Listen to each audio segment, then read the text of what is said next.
मैं स्वयं भगवान हूँ। लेखक डॉक्टर हुकुमचंद जी भारिल। मैं स्वयं भगवान हूँ। जैन दर्शन की सबसे बड़ी विशेषता यह है कि वह कहता है कि सभी आत्मा स्वयं परमात्मा है।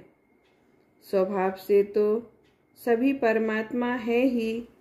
यदि अपने को जाने, पहचाने और अपने में ही जम जाएं, रम जाएं, तो प्रगट रूप से पर्याय में भी परमात्मा बन सकते हैं।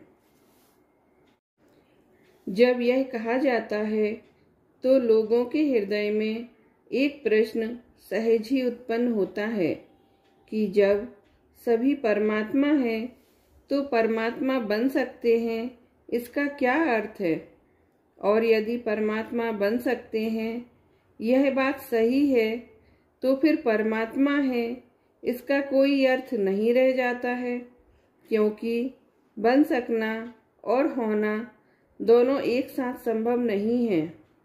भाई, इसमें असंभव तो कुछ भी नहीं है, पर ऊपर से देखने पर भगवान होने और हो सकने में कुछ विरोधाभास अवश्य प्रतीत होता है, किंतु गहराई से विचार करने पर सब बात एकदम स्पष्ट हो जाती है। एक सेठ था और उसका 5 वर्ष का एक इकलौता बेटा। बस 2 ही प्राणी थे।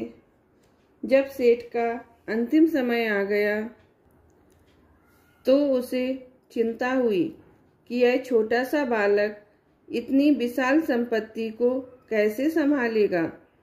अतः उसने लगभग सभी संपत्ति बेचकर 1 करोड़ रुपए इकट्ठे किए और अपने बालक के नाम पर बैंक में 20 वर्ष के लिए सावधि जमा योजना फिक्स डिपॉजिट के अंतर्गत जमा करा दिए। सेठ ने इस रहस्य को गुप्त ही रखा, यहाँ तक कि अपने पुत्र को भी नहीं बताया। मात्र एक अत्यंत घनिष्ठ मित्र को इस अनुरोध के साथ बताया कि वह उसके पुत्र को यह बात तब तक न बताए जब तक कि वह 25 वर्ष का न हो जावे। पिता के अचानक स्वर्गवास के बाद वह बालक अनाथ हो गया और कुछ दिनों तक तो बची खुची संपत्ति से आजीविका चलाता रहा, पर अंत में रिक्शा चलाकर पेट भरने लगा। चौराहे पर खड़े होकर जोर जोर से आवाज लगाता कि 2 रुपये में रेलवे स्टेशन, 2 रुपये में रेलवे स्टेशन। अब मैं आप सबसे एक प्रश्न पूछना चाहता हूँ कि वह रिक्शा चलाने वाला बालक करोड़पति है या नहीं? क्या कहा? नहीं। क्यों? क्योंकि करोड़पति रिक्शा नहीं चलाते और रिक्शा चलाने वाले करोड़पति नहीं हुआ करते। अरे भाई, जब वह व्यक्ति ही करोड़पति नहीं होगा जिसके करोड़ रुपए बैंक में जमा हैं, तो फिर और कौन करोड़पति होगा? पर भाई, बात यह है कि उसके करोड़पति होने पर भी हमारा मन उसे करोड़पति मानने को तैयार नहीं होता, क्योंकि रिक्शा वाला करोड़पति हो यह बात हमारे चित्त को सहज स्वीकार नहीं होती। आज तक हमने जिन्हें करोड़पति माना है उनमें से किसी को भी रिक्शा चलाते नहीं देखा, और करोड़पति रिक्शा चलाए यह हमें अच्छा भी नहीं लगता, क्योंकि हमारा मन ही कुछ इस प्रकार का बन गया है। कौन करोड़पति है और कौन नहीं है, यह जानने के लिए आज तक कोई किसी की तिजोरी के नोट गिनने तो गया नहीं। यदि जाएगा भी तो बताएगा कौन? बस बाहरी तामझाम देखकर ही हम किसी को भी करोड़पति मान लेते हैं। 10-5 नौकर चाकर, मुनीम गुमास्ते और बंगला, मोटर कार, कल कारखाने देखकर ही हम किसी को भी करोड़पति मान लेते हैं। पर यह कोई नहीं जानता कि जिसे हम करोड़पति समझ रहे हैं, हो सकता है कि वह करोड़ों का कर्जदार हो, बैंक से करोड़ों रुपए उधार लेकर कल कारखाने खुल जाते हैं और बाहरी ठाट-बाट देखकर अन्य लोग भी सेठ जी के पास पैसे जमा कराने लगते हैं। इस प्रकार गरीबों, विधवाओं, ब्रह्मचारियों के करोड़ों के ठाट-बाट से हम उसे करोड़पति मान लेते हैं। इस संभावना से भी इनकार नहीं किया जा सकता है कि जिसे हम करोड़पति साहूकार मान रहे हैं वह लोगों के करोड़ों रुपए पचाकर दिवाला निकालने की योजना बना रहा हो। ठीक यही बात सभी आत्माओं को परमात्मा मानने के संदर्भ में भी है। हमारा मन इन चलते फिरते, खाते पीते, रोते गाते चेतन आत्माओं को परमात्मा मानने को तैयार नहीं होता, भगवान मानने को तैयार नहीं होता। हमारा मन कहता है कि यदि हम भगवान होते तो फिर दर दर की ठोकरें क्यों खाते फिरते। अज्ञान अंधकार में डूबा हमारा अंतर बोलता है कि हम भगवान नहीं हैं, हम तो दीनहीन प्राणी हैं, क्योंकि भगवान दीनहीन नहीं होते और दीनहीन भगवान नहीं होते। अब तक हमने भगवान के नाम पर मंदिरों में विराजमान उन प्रतिमाओं के ही भगवान के रूप में दर्शन किए हैं, जिनके सामने हजारों लोग मस्तक टेकते हैं, भक्ति करते हैं, पूजा करते हैं। यही कारण है कि हमारा मन डांटे फटकारे जाने वाले जन सामान्य को भगवान मानने को तैयार नहीं होता।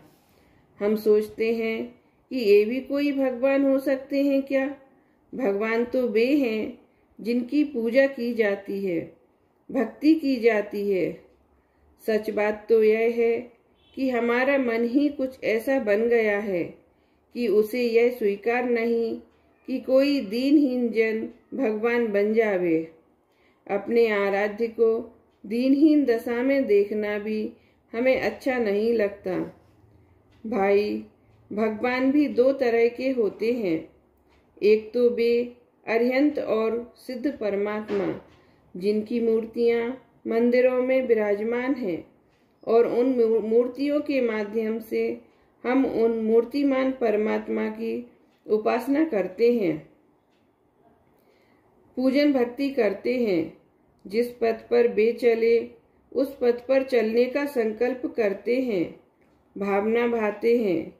ये अरिहंत और सिद्ध कार्य परमात्मा कहलाते हैं। दूसरे देह देवल में विराजमान निज भगवान आत्मा भी परमात्मा है, भगवान है। इसे कारण परमात्मा कहा जाता है। जो भगवान मूर्तियों के रूप में मंदिरों में विराजमान हैं, वे हमारे पूज्य हैं, परम पूज्य हैं। अतः हम उनकी पूजा करते हैं, भक्ति करते हैं, गुणानुवाद करते हैं। किंतु देह देवल में विराजमान निज भगवान आत्मा श्रद्धेय है, ध्येय है, परम ज्ञेय है। अतः निज भगवान को जानना, पहचानना और उसका ध्यान करना ही उसकी आराधना है। सम्यक दर्शन, ज्ञान, चारित्र की उत्पत्ति इस निज भगवान आत्मा के आश्रय से ही होती है, क्योंकि निश्चय से निज भगवान आत्मा को निज जानना ही सम्यक ज्ञान है। उसे ही निज मानना, यही मैं हूँ, ऐसी प्रतीति होना सम्यक दर्शन है। और उसका ही ध्यान करना, उसी में जम जाना, रम जाना, लीन हो जाना सम्यक चारित्र है। अष्टद्रव्य से पूजन मंदिर में विराजमान पर भगवान की जाती है और ध्यान शरीर रूपी मंदिर में विराजमान निज भगवान आत्मा का किया जाता है। यदि कोई व्यक्ति निज आत्मा को भगवान मानकर मंदिर में विराजमान भगवान के समान स्वयं की भी अष्टद्रव्य से पूजन करने लगे तो उसे व्यवहार विहीन ही माना जाएगा। वह व्यवहार कुशल नहीं अपितु व्यवहार मूढ़ ही है। इसी प्रकार यदि कोई व्यक्ति आत्मोपलब्धि के लिए ध्यान भी मंदिर में विराजमान भगवान का ही करता रहे तो उसे भी विकल्पों की ही उत्पत्ति होती रहेगी। निर्विकल्प आत्मानुभूति कभी नहीं होगी, क्योंकि निर्विकल्प आत्मानुभूति निज भगवान आत्मा के आश्रय से ही होती है। निर्विकल्प आत्मानुभूति के बिना सम्यक दर्शन ज्ञान चारित्र की उत्पत्ति भी नहीं होगी। इस प्रकार उसे सम्यक दर्शन ज्ञान चारित्र की एकता रूप मोक्ष मार्ग का आरंभ ही नहीं होगा। जिस प्रकार वह रिक्शा वाला बालक रिक्शा चलाते हुए भी करोड़पति है, उसी प्रकार दीनहीन हालत में होने पर भी हम सभी स्वभाव से ज्ञानानंद स्वभावी भगवान हैं, कारण परमात्मा है। यह जानना मानना उचित ही है। इस संदर्भ में मैं आपसे एक प्रश्न पूछना चाहता हूँ कि भारत में अभी किसका राज है? कांग्रेस का? क्या कहा? कांग्रेस का? नहीं भाई, यह ठीक नहीं है। कांग्रेस तो एक पार्टी है। भारत में राज तो जनता जनार्दन का है, क्योंकि जनता जिसे चुनती है वही भारत का शासन चलाता है। अतः राज तो जनता जनार्दन का ही है। उक्त संदर्भ में जब हम जनता को जनार्दन भगवान कहते हैं तो कोई नहीं कहता कि जनता तो जनता है, वह जनार्दन अर्थात भगवान कैसे हो सकती है। पर जब तात्विक चर्चा में यह कहा जाता है कि हम सभी भगवान हैं, तो हमारे चित्त में अनेक प्रकार की शंकाएं आशंकाएं खड़ी हो जाती हैं। पर भाई गहराई से विचार करें तो स्वभाव से तो प्रत्येक आत्मा परमात्मा ही है। इसमें शंका आशंकाओं को कोई स्थान नहीं है। प्रश्न: यदि यह बात है तो फिर ये ज्ञानानंद स्वभावी भगवान आत्मा वर्तमान में अनंत दुखी क्यों दिखाई दे रहे हैं? उत्तर: अरे भाई, ये सब भूले हुए भगवान हैं। स्वयं की सामर्थ्य को भूल गए हैं। इसी कारण सुख स्वभावी होकर भी अनंत दुखी हो रहे हैं। इनके दुख का मूल कारण स्वयं को नहीं जानना, नहीं पहचानना ही है। जब ये स्वयं को जानेंगे, पहचानेंगे एवं स्वयं में ही जम जाएंगे, रम जाएंगे, तब स्वयं ही अनंत सुखी भी हो जाएंगे। जिस प्रकार वह रिक्शा चलाने वाला बालक करोड़पति होने पर भी यह नहीं जानता है कि मैं स्वयं करोड़पति हूँ, इसी कारण दरिद्रता का दुख भोग रहा है। यदि उसे यह पता चल जावे कि मैं करोड़पति हूँ, मेरे करोड़ रुपए बैंक में जमा हैं, तो उसका जीवन ही परिवर्तित हो जाएगा। उसी प्रकार जब तक यह आत्मा स्वयं के परमात्म स्वरूप को नहीं जानता, पहचानता है, तभी तक अनंत दुखी है। जब यह आत्मा अपने परमात्म स्वरूप को भली भांति जान लेगा, पहचान लेगा, तो इसके दुख दूर होने में भी देर न लगेगी। कंगाल के पास करोड़ों का हीरा हो, पर वह उसे कांच का टुकड़ा समझता हो या चमकदार पत्थर मानता हो, तो उसकी दरिद्रता जाने वाली नहीं है। पर यदि वह उसकी सही कीमत जान ले, तो दरिद्रता एक क्षण भी उसके पास टिक नहीं सकती, उसे विदा होना ही होगा। इसी प्रकार यह आत्मा स्वयं भगवान होने पर भी यह नहीं जानता कि मैं स्वयं भगवान हूँ। यही कारण है कि यह अनंत काल से अनंत दुख उठा रहा है। जिस दिन यह आत्मा यह जान लेगा कि मैं स्वयं भगवान ही हूँ, उस दिन उसके दुख दूर होते देर न लगेगी। इससे यह बात सहज सिद्ध होती है कि होने से भी अधिक महत्व जानकारी होने का है, ज्ञान होने का है। होने से क्या होता है? होने को तो यह आत्मा अनादि से ज्ञानानंद स्वभावी भगवान आत्मा ही है, पर इस बात की जानकारी न होने से, ज्ञान न होने से ज्ञानानंद स्वभावी भगवान होने का कोई लाभ इसे प्राप्त नहीं हो रहा है।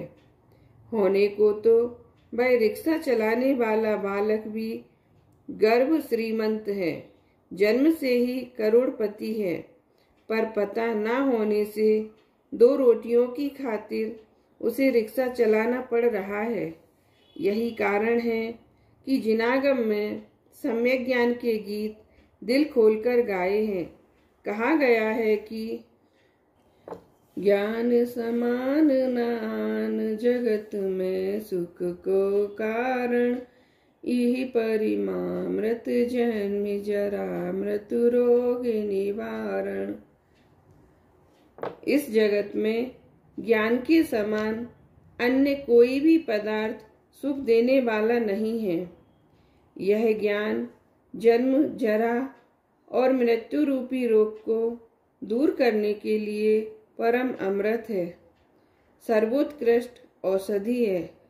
और भी देखिए, जे पूरब शिव गए जाहि अरु आगे जे है, सो सब महिमा ज्ञान तनि मुनिनाथ कहे हैं।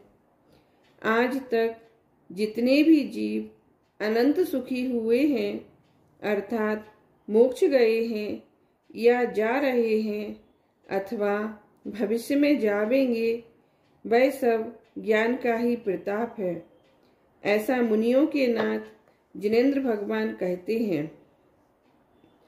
सम्यक ज्ञान की तो अनंत महिमा है ही, पर सम्यक दर्शन की महिमा जिनागम में उससे भी अधिक बताई गई है, गाई गई है। क्यों और कैसे? मान लो, रिक्शा चलाने वाला वह करोड़पति बालक अब 25 वर्ष का युवक हो गया है। उसके नाम जमा करोड़ रुपयों की अवधि समाप्त हो गई है। फिर भी कोई व्यक्ति बैंक से रुपए लेने नहीं आया। अतः बैंक ने समाचार पत्रों में सूचना प्रकाशित कराई कि अमुक व्यक्ति के इतने रुपए बैंक में जमा हैं, वह 1 माह के भीतर आकर ले जावे। यदि कोई व्यक्ति 1 माह के भीतर नहीं आया तो लावारिस समझकर रुपए सरकारी खजाने में जमा करा दिए जावेंगे।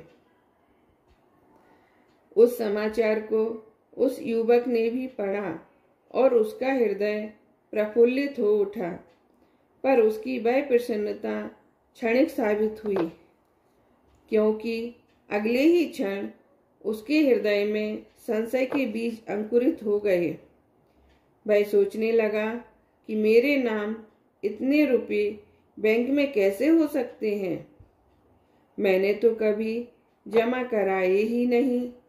मेरा तो किसी बैंक में कोई खाता भी नहीं है। फिर भी उसने वह समाचार दोबारा बारीकी से पढ़ा तो पाया कि वह नाम तो उसी का है।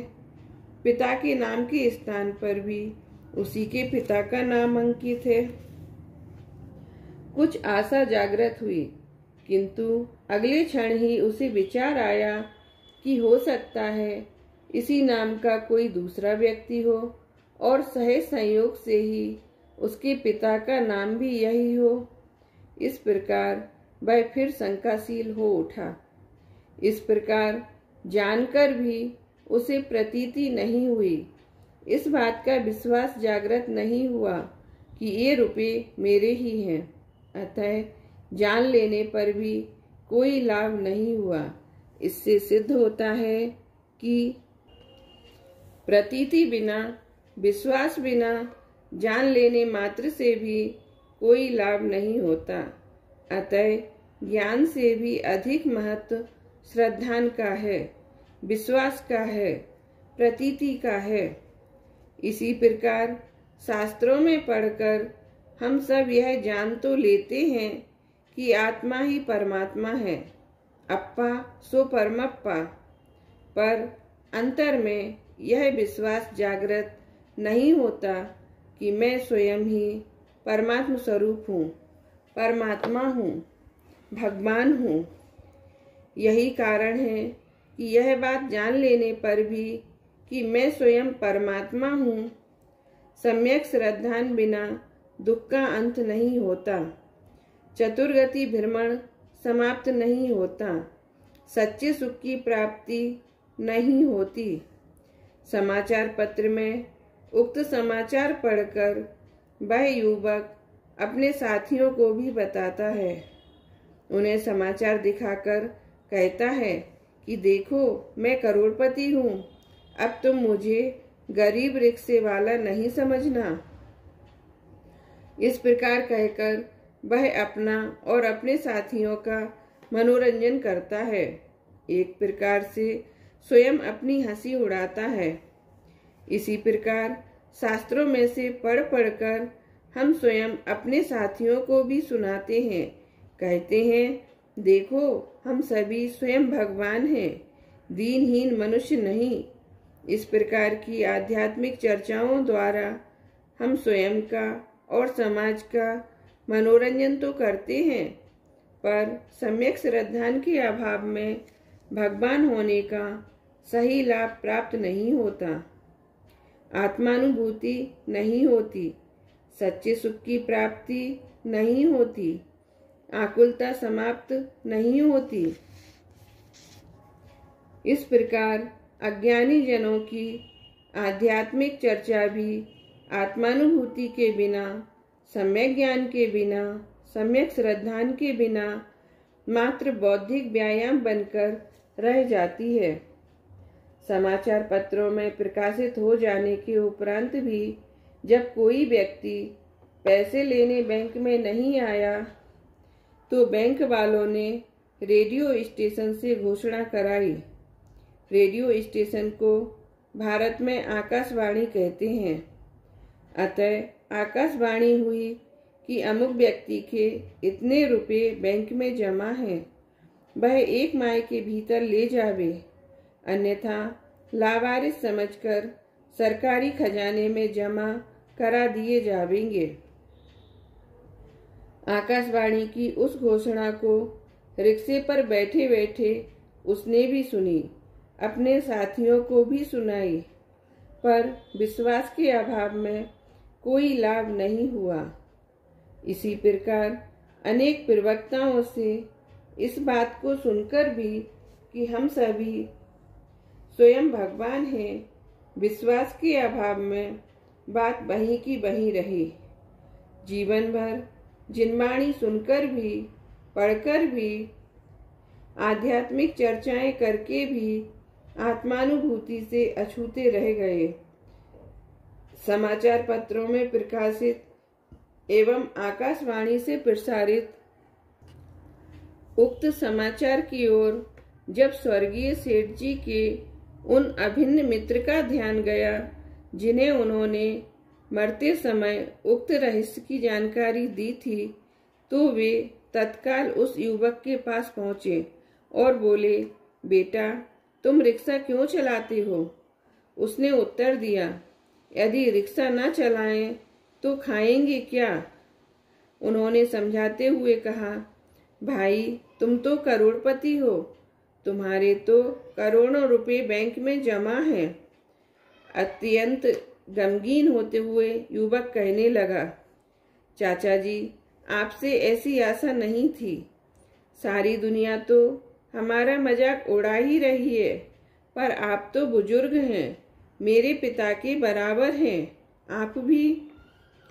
वह अपनी बात समाप्त ही न कर पाया था कि उसके माथे पर हाथ फेरते हुए अत्यंत स्नेह से वे कहने लगे, नहीं भाई, मैं तेरी मजाक नहीं उड़ा रहा हूँ।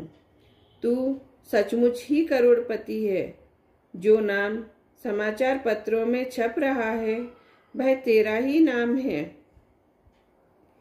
अत्यंत विनय पूर्वक वह बोला, ऐसी बात कहकर आप मेरे चित्त को व्यर्थ ही अशांत ना करें। मैं मेहनत मजदूरी करके 2 रोटियां पैदा करता हूँ और आराम से जिंदगी बसर कर रहा हूँ। मेरी महत्वाकांक्षा को जगाकर आप मेरे चित्त को क्यों उद्वेलित कर रहे हैं? मैंने तो कभी कोई रुपये बैंक में जमा कराए ही नहीं, अतः मेरे रुपये बैंक में जमा कैसे हो सकते हैं? अत्यंत गदगद होते हुए वे कहने लगे, भाई, तुम्हें पैसे जमा कराने की क्या आवश्यकता थी? तुम्हारे पिताजी स्वयं 20 वर्ष पहले तुम्हारे नाम 1 करोड़ रुपए बैंक में जमा करा गए हैं, जो अब ब्याज सहित 10 करोड़ से भी अधिक हो गए होंगे। मरते समय यह बात भी मुझे बता गए थे। यह बात सुनकर वह एकदम उत्तेजित हो गया। थोड़ा सा विश्वास उत्पन्न होते ही उसमें करोड़पतियों के लक्षण उभरने लगे। वह एकदम गर्म होते हुए बोला, यदि यह बात सत्य है तो आपने अभी तक हमें क्यों नहीं बताया? वे समझाते हुए कहने लगे, उत्तेजित क्यों होते हो? अब तो बता दिया, पीछे की जाने दो, अब आगे की सोचो। पीछे की क्यों जाने दो? हमारे करोड़ों रुपए बैंक में पड़े रहे और हम 2 रोटियों के लिए मुहताज हो गए। हम रिक्शा चलाते रहे और आप देखते रहे। यह कोई साधारण बात नहीं है जो ऐसे ही छोड़ दी जावे। आपको इसका जवाब देना ही होगा। तुम्हारे पिताजी मना कर गए थे। आखिर क्यों? इसलिए कि 20 वर्ष पहले तुम्हें रुपए तो मिल नहीं सकते थे। पता चलने पर तुम रिक्शा भी न चला पाते और भूखों मर जाते। पर उन्होंने ऐसा किया ही क्यों? इसलिए कि नाबालिगी की अवस्था में कहीं तुम यह संपत्ति बर्बाद ना कर दो और फिर जीवन भर के लिए कंगाल हो जाओ। समझदार हो जाने पर तुम्हें ब्याज सहित 8-10 करोड़ रुपए मिल जावे और तुम आराम से रह सको। तुम्हारे पिताजी ने यह सब तुम्हारे हित में ही किया है, अतः उत्तेजना में समय खराब मत करो, आगे की सोचो। इस प्रकार संपत्ति संबंधी सच्ची जानकारी और उस पर पूरा विश्वास जागृत हो जाने पर उस रिक्शे वाले युवक का मानस एकदम बदल जाता है। दरिद्रता के साथ का एकत्व टूट जाता है एवं मैं करोड़पति हूँ ऐसा गौरव का भाव जागृत हो जाता है। आजीविका की चिंता न मालूम कहाँ चली जाती है। चेहरे पर संपन्नता का भाव स्पष्ट झलकने लगता है। इसी प्रकार शास्त्रों के पठन, प्रवचनों के श्रवण और अनेक युक्तियों के अवलंबन से ज्ञान में बात स्पष्ट हो जाने पर भी अज्ञानी जनों को इस प्रकार का श्रद्धान उदित नहीं होता कि ज्ञान का घन पिंड, आनंद का रसकंद, शक्तियों का संग्रहालय, अनंत गुणों का गोदाम भगवान आत्मा मैं स्वयं ही हूँ। यही कारण है कि श्रद्धान के अभाव में उक्त ज्ञान का कोई लाभ प्राप्त नहीं होता। काल लब्धि आने पर किसी आसन्न भव्य जीव को परम भाग्योदय से किसी आत्मानुभवी ज्ञानी धर्मात्मा का सहज समागम प्राप्त होता है और वह ज्ञानी धर्मात्मा उसे अत्यंत वात्सल्य भाव से समझाता है कि हे आत्मन, तू स्वयं भगवान है। तू अपनी शक्तियों को पहचान, पर्याय की पामरता का विचार मत कर, स्वभाव के सामर्थ्य को देख। संपूर्ण जगत पर से दृष्टि हटा और स्वयं में ही समा जा। उपयोग को यहाँ वहाँ न भटका, अंतर में जा, तुझे निज परमात्मा के दर्शन होंगे। ज्ञानी गुरु की करुणा विगलित वाणी सुनकर वह निकट भव्य जीव कहता है, प्रभु आप यह क्या कह रहे हैं? मैं भगवान कैसे हो सकता हूँ? मैंने तो जिनागम में बताए भगवान बनने के उपाय का अनुसरण आज तक किया ही नहीं है। न जप किया, न तप किया, न व्रत पाले और न स्वयं को जाना पहचाना। ऐसी अज्ञानी असंयत दशा में रहते हुए मैं भगवान कैसे बन सकता हूँ? अत्यंत स्नेह पूर्वक समझाते हुए ज्ञानी धर्मात्मा कहते हैं, भाई ये बनने वाले भगवान की बात नहीं है, यह तो बने बनाए भगवान की बात है। स्वभाव की अपेक्षा तुझे भगवान बनना नहीं है, अपितु स्वभाव से तो तू बना बनाया भगवान ही है। ऐसा जानना, मानना और अपने में ही जम जाना, रम जाना पर्याय में भगवान बनने का उपाय है। तू एक बार सच्चे दिल से, अंतर की गहराई से इस बात को स्वीकार तो कर। अंतर की स्वीकृति आते ही तेरी दृष्टि पर पदार्थों से हटकर सहज ही स्वभाव सन्मुख होगी।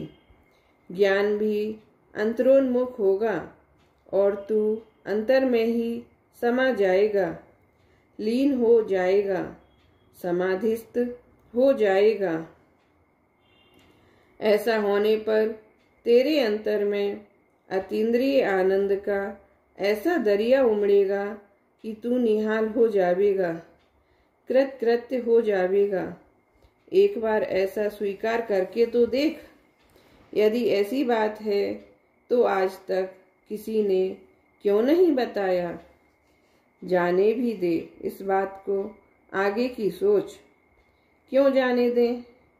इस बात को जाने बिना हम अनंत दुख उठाते रहे, स्वयं भगवान होकर भी भोगों के भिखारी बने रहे और किसी ने बताया तक नहीं। अरे भाई, जगत को पता हो तो बताए, और ज्ञानी तो बताते ही रहते हैं, पर कौन सुनता है उनकी? काल लब्धि आए बिना किसी का ध्यान ही नहीं जाता इस ओर। सुन भी लेते हैं तो इस कान से सुनकर उस कान से निकाल देते हैं, ध्यान नहीं देते। समय से पूर्व बताने से किसी को कोई लाभ भी नहीं होता। अतः अब जाने भी दो पुरानी बातों को, आगे की सोचो। स्वयं के परमात्म स्वरूप को पहचानो, स्वयं के परमात्म स्वरूप को जानो और स्वयं में समा जाओ। सुखी होने का एकमात्र यही उपाय है। कहते कहते गुरु स्वयं में समा जाते हैं और वह भव्यात्मा भी स्वयं में समा जाता है। जब उपयोग बाहर आता है तो उसके चेहरे पर अपूर्व शांति होती है। संसार की थकान पूर्णता उतर चुकी होती है। पर्याय की पामरता का कोई चिन्ह चेहरे पर नहीं होता। स्वभाव की सामर्थ्य का गौरव अवश्य झलकता है। आत्मज्ञान, श्रद्धान एवं आंशिक लीनता से आरंभ मुक्ति के मार्ग पर आरूढ़ वह भव्यात्मा चक्रवर्ती की संपदा और इंद्रों जैसे भोगों को भी तुच्छ समझने लगता है। कहा भी है, चक्रवर्ती की संपदार इंद्र सरीखे भोग, काग बीट सम गिनत हैं सम्यक दृष्टि लोग। पिता के मित्र रिक्शे वाले युवक से यह बात रिक्शा स्टैंड पर ही कर रहे थे। उनकी यह सब बात रिक्शे पर बैठे बैठे ही हो रही थी। इतने में एक सवारी ने आवाज दी, ये रिक्शे वाले, स्टेशन चलेगा? उसने संक्षिप्त सा उत्तर दिया, नहीं। क्यों, चलो ना भाई, जरा जल्दी जाना है। 2 रुपये की जगह 5 रुपये ले लेना, पर चलो, जल्दी चलो। नहीं, नहीं जाना, एक बार कह दिया ना। कह दिया, पर उसकी बात जाने दो। अब मैं आपसे ही पूछता हूँ कि क्या वह अब भी सवारी ले जाएगा? यदि ले जाएगा तो कितने में? 10 रुपये में, 20 रुपये में? क्या कहा? कितने ही रुपए दो? पर अब वह रिक्शा नहीं चलाएगा। क्यों? क्योंकि अब वह करोड़पति हो गया है। अरे भाई, अभी तो मात्र पता ही चला है, अभी रुपए हाथ में कहाँ आए हैं। कुछ भी हो, अब उससे रिक्शा नहीं चलेगा, क्योंकि करोड़पति रिक्शा नहीं चलाया करते। इसी प्रकार जब किसी व्यक्ति को आत्मानुभव पूर्वक सम्यक दर्शन ज्ञान प्रकट हो जाता है, तब उसके आचरण में भी अंतर आ ही जाता है। यह बात अलग है कि वह तत्काल पूर्ण संयमी या देश संयमी नहीं हो जाता, फिर भी उसके जीवन में अन्याय, अवक्ष एवं मिथ्यात्व पोषक क्रियाएं नहीं रहती हैं। उसका जीवन शुद्ध सात्विक हो जाता है, उससे हीन काम नहीं होते। वह युवक सवारी लेकर स्टेशन तो नहीं जावेगा, पर उस सेठ के घर रिक्शा वापस देने और किराया देने तो जावेगा ही, जिसका रिक्शा वह किराए पर लाया था। प्रतिदिन शाम को रिक्शा और किराए के 10 रुपये दे आने पर ही उसे अगले दिन रिक्शा किराए पर मिलता था। यदि कभी रिक्शा और किराया देने न जा पावे तो सेठ घर पर आ धमकता था, मोहल्ले वालों के सामने उसकी इज्जत उतार देता था।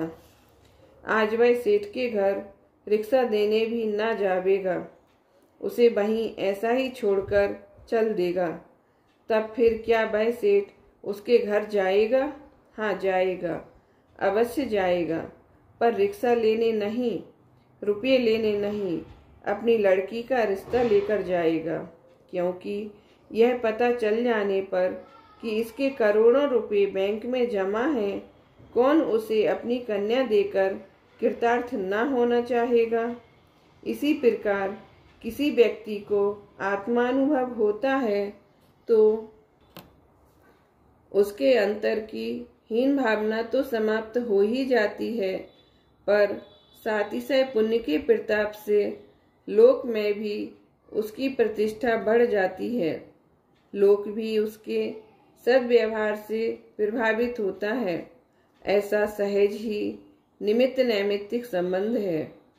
ज्ञात हो जाने पर भी जिस प्रकार कोई असभ्य व्यक्ति उस रिक्शे वाले से रिक्शे वालों जैसा व्यवहार भी कदाचित कर सकता है, उसी प्रकार कुछ अज्ञानी जन उन ज्ञानी धर्मात्माओं से भी कदाचित असद व्यवहार कर सकते हैं, करते भी देखे जाते हैं, पर यह बहुत कम होता है। यद्यपि अभी वही मैला कुचैला फटा कुर्ता पहने हैं, मकान भी टूटा फूटा ही है, क्योंकि ये सब तो तब बदलेंगे जब रुपए हाथ में आ जावेंगे। कपड़े और मकान श्रद्धा ज्ञान से नहीं बदले जाते, उनके लिए तो पैसे चाहिए, पैसे।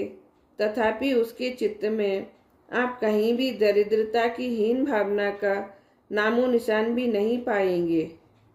उसी प्रकार जीवन तो सम्यक चारित्र होने पर बदलेगा। अभी तो असंयम रूप व्यवहार ही ज्ञानी धर्मात्मा के देखा जाता है, पर उनके चित्त में रंच मात्र भी हीन भावना नहीं रहती। वे स्वयं को भगवान ही अनुभव करते हैं। जिस प्रकार उस युवक के श्रद्धा और ज्ञान में तो यह बात एक क्षण में आ गई कि मैं करोड़पति हूँ, पर करोड़पतियों जैसे रहन सहन में अभी बरसों लग सकते हैं। पैसा हाथ में आ जाए तब मकान बनना आरंभ हो, उसमें भी समय तो लगेगा ही। उस युवक को अपना जीवन स्तर उठाने की जल्दी तो है, पर अधीरता नहीं, क्योंकि जब पता चल गया है तो रुपए भी अब मिलेंगे ही। आज नहीं तो कल, कल नहीं तो परसों, बरसों लगने वाले नहीं हैं। उसी प्रकार श्रद्धा और ज्ञान तो क्षण भर में परिवर्तित हो जाते हैं, पर जीवन में संयम आने में समय लग सकता है। संयम धारण करने की जल्दी तो प्रत्येक ज्ञानी धर्मात्मा को रहती ही है, पर अधीरता नहीं होती, क्योंकि जब सम्यक दर्शन, ज्ञान और संयम की रुचि अंश जग गई है तो इसी भव में, इस भव में नहीं तो अगले भव में, उसमें नहीं तो उससे अगले भव में संयम भी आएगा ही। अनंत काल यूं ही जाने वाला नहीं है। अतः हम सभी का यह परम पावन कर्तव्य है कि हम सब स्वयं को सही रूप में जाने, सही रूप में पहचाने, इस बात का गहराई से अनुभव करें कि स्वभाव से तो हम सभी सदा से ही भगवान ही हैं। इसमें शंका आशंका के लिए कहीं कोई स्थान नहीं है। रही बात पर्याय की, पामरता की, सो जब हम अपने परमात्म स्वरूप का सम्यक ज्ञान कर उसी में अपनापन स्थापित करेंगे, अपने ज्ञानोपयोग प्रगट ज्ञान को भी संपूर्णतः उसी में लगा देंगे, स्थापित कर देंगे और उसी में लीन हो जावेंगे, जम जावेंगे, रम जावेंगे, समा जावेंगे, समाधिस्थ हो जावेंगे, तो पर्याय में भी परमात्मा अरिहंत सिद्ध बनते देर न लगेगी। अरे भाई, जैन दर्शन के इस अद्भुत परम सत्य को एक बार अंतर की गहराई से स्वीकार तो करो कि स्वभाव से हम सभी भगवान ही हैं, पर और पर्याय से अपनापन तोड़कर एक बार द्रव्य स्वभाव में अपनापन स्थापित तो करो, फिर देखना अंतर में कैसी क्रांति होती है, कैसी अद्भुत और अपूर्व शांति उपलब्ध होती है, अतीन्द्रिय आनंद का कैसा झरना झरता है। इस अद्भुत सत्य का आनंद मात्र बातों से आने वाला नहीं है। अंतर में इस परम सत्य के साक्षात्कार से ही अतीन्द्रिय आनंद का दरिया उमड़ेगा, उमड़ेगा, अवश्य उमड़ेगा। एक बार सच्चे हृदय से संपूर्णता समर्पित होकर निज भगवान आत्मा की आराधना तो करो, फिर देखना क्या होता है। बातों में इससे अधिक कुछ नहीं कहा जा सकता है। अतः यह मंगल भावना भाते हुए विराम लेता हूँ कि सभी आत्माएं स्वयं के परमात्म स्वरूप को जानकर, पहचान कर, स्वयं में ही जम कर, रम कर अनंत सुख शांति को शीघ्र ही प्राप्त करें।